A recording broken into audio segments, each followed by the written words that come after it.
Hi everyone, I'm Kevin, and this is HFX by Bike, a YouTube channel all about getting around Halifax by bike. In today's video, I'll spotlight the Shubenacadie Canal Greenway. The Greenway mirrors both Highway 118 immediately to the west and Waverley Road to the east. It extends from the northern edge of urban Dartmouth through the suburbs and out to the city's rural commuter shed. As always, I'll be playing a game of +1 -2 along the way. Every time I encounter something that makes my trip safer or more convenient, I'll add a point, and every time I encounter something that makes it less safe or less convenient, I'll take away 2 points. You can keep track of how I think the ride is going by looking at the heads-up display in the bottom right-hand corner. I'm starting at the northernmost extent of the trail. Normally I'd dock points for it ending in a dead end, but it's actually continually expanding forward, so I'll call it a draw. The trail itself functions as a multi-use path, and it's completely traffic separated for its entire length, so no cars to worry about. Also, there's some cool art painted on some of the larger rocks around the northern section of the trail. I don't know if they're permanent, but they're pretty cool, so you should check them out. The path itself is fine packed gravel. It's okay to roll over. It's not as good as paved, but it's fine.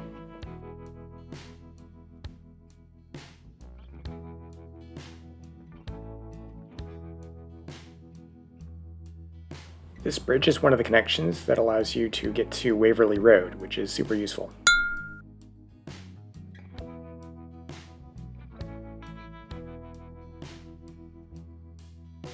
I'll talk more about hills in a little bit, but this hill in particular is super steep. I almost stalled out on it.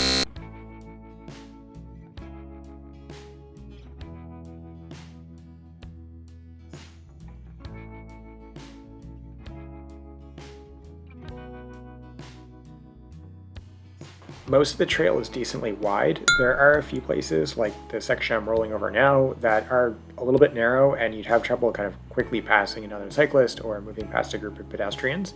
So it's a bit of a limitation in the northern section of the trail.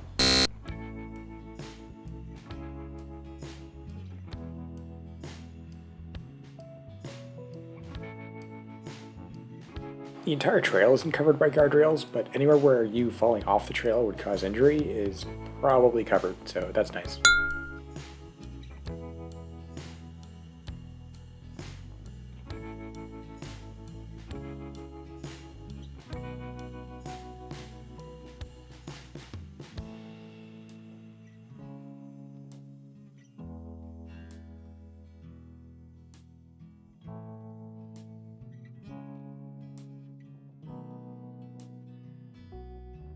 This section has some large exposed rocks, which are not ideal for rolling over. There's a bit of a risk that you could get your wheel jammed in one of them and fall off.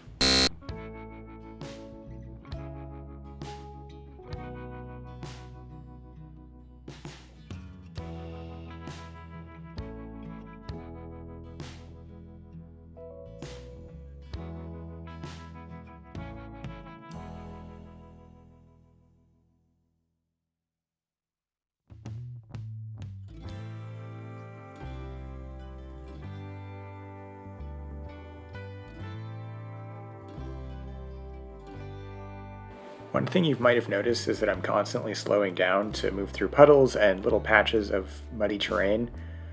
For context, this is probably the most waterlogged month the city has had in years, and so you're kind of seeing Shuby in kind of its not ideal state, where it's waterlogged and kind of the drainage systems are at capacity. So there's a lot of puddles everywhere. But it's actually kind of emblematic of a larger issue, which is that you're constantly kind of going up and down these like small hills and around corners where water is going to be prone to pooling. So you're not going to always encounter these kind of puddles, but in general, you're not going to be going max speed through Shuby just because it has a winding, hilly course to it. And you can kind of see that side by side when comparing it to something like the BLT trail. To the west of the urban core of the city, where that tends to be much more of a straight linear track. So it's, anyways, something I'm thinking about where this is more of a recreational trail that you can get from point A to point B on, as opposed to a trail that's optimized for that purpose. So I think that is like a bit of a limitation on it.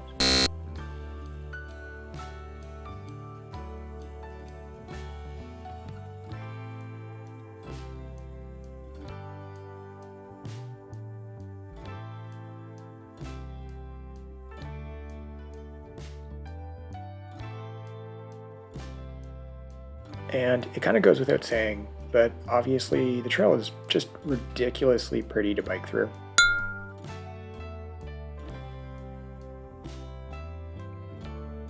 I'm basically obligated to give points whenever there's a bridge, just because it meant somebody went to pretty considerable effort to make this place accessible by foot and by bike. The path has pretty good wayfinding in general. There's a few places where I might add another sign or a map, but in general you're going to be able to navigate your way around pretty easily. And that's important because the tree canopy means you can't really see any external reference points.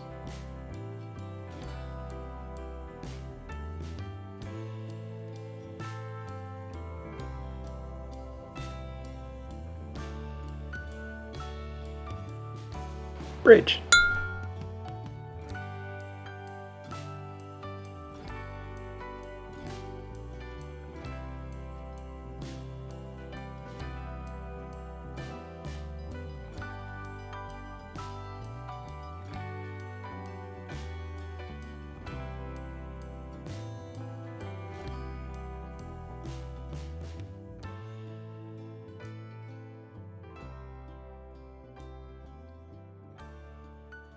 Screw this puddle in particular.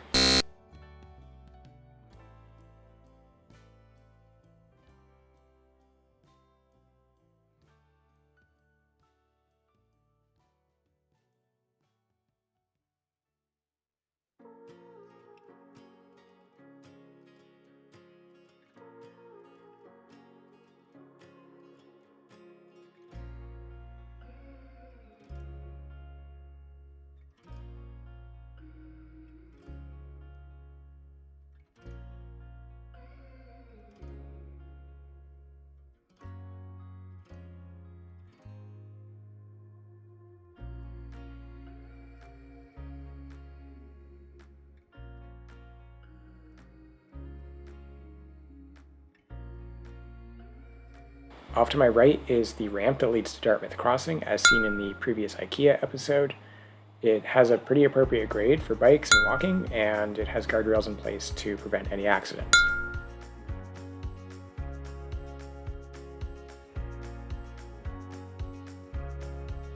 The area south of the ramp has winter maintenance, so you should be able to access it year-round.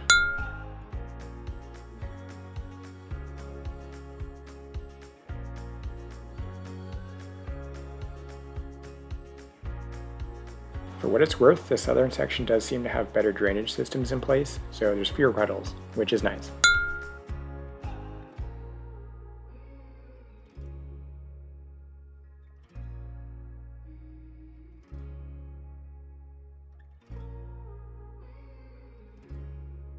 Bridge.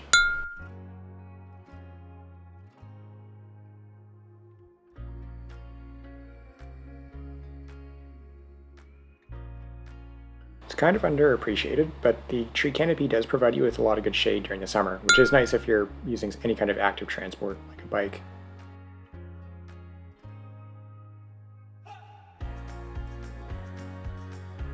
Bridge. And I suppose it's important to note that Shuby Park itself is home to a ton of amenities that you're just a stone's throw away from. So there's a beach, a campground, a ballpark, and a pump track. And I think probably a few other things that I'm forgetting, but anyways, this is basically its own destination towards the southern end of the park. Also, there's about a half dozen connections to the Montebello neighborhood immediately to the east of the park. So that's a really well integrated neighborhood for being able to use this to get around.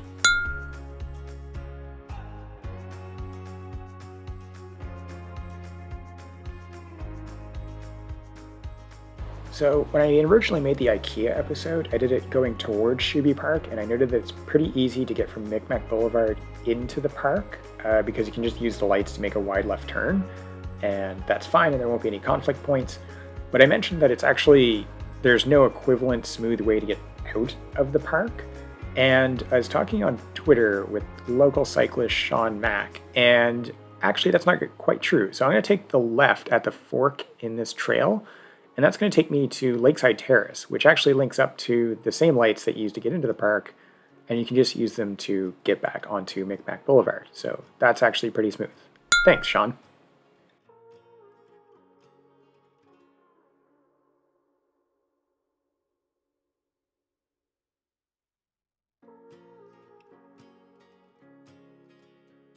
Of course, now that we're at Micmac, we're just kind of dumped into traffic, which is less than ideal. Oh well. And there's the customary 1 point per kilometer that I give for being out of traffic. So that is about 8.5 kilometers, and I'm happy to round up to 9 just because of all the connections to neighboring areas that I didn't actually cover in the video. So 9 points. The Shubenacadie Canal Greenway connects the northernmost part of the urban core of the city to some of its outlying suburbs and commercial centers. The southern end of the trail connects a lot of places together with several amenities within the park itself. The northern stretches out towards more rural parts of the city and has fewer connections and amenities available. I think the eventual plan is to connect the northern end of Shuby to the existing Lake William Trail in the north, but I'm not sure how that's going to work or what the timeline for that is. So for now, it's mostly a connection to get you to Waverley Road while staying out of traffic for as long as possible, and also serving as just a really fun recreational ride. I will remind you that what you saw today in the film wasn't typical, like it was way more waterlogged than usual, so if you're ever hoping to use the Shuby, it's not usually that wet and full of puddles. It's fine, there's a lot of drainage, especially in the southern end. So if you need to go that way, it's a perfectly good way to go. That's it for this week. As always, thanks for watching, and see you next time.